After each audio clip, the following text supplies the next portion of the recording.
What's up, dudes and dudettes? Jason with Jason's Big Adventures, and this is the next to the last day of deer season here in Missouri, bow season specifically. And as you can see, I'm up here on top of a hilltop on some public land, and a lot of nice farmland around and some pretty river bottom.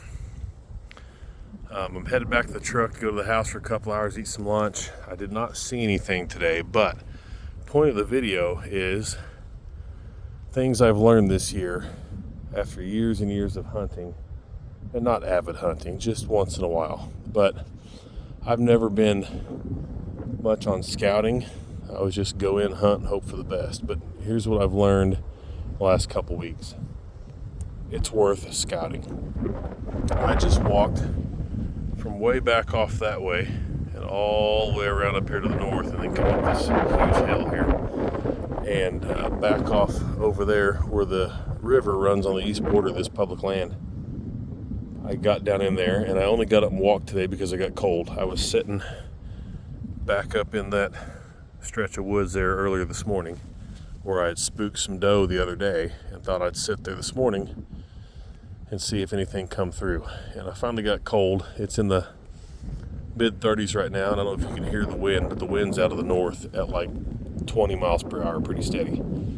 So anyway, I walked down and just kind of followed a road, some roads they've got through here where they're clearing out some of the cedar and conifer trees. And I got back down in that river bottom, and it was calm.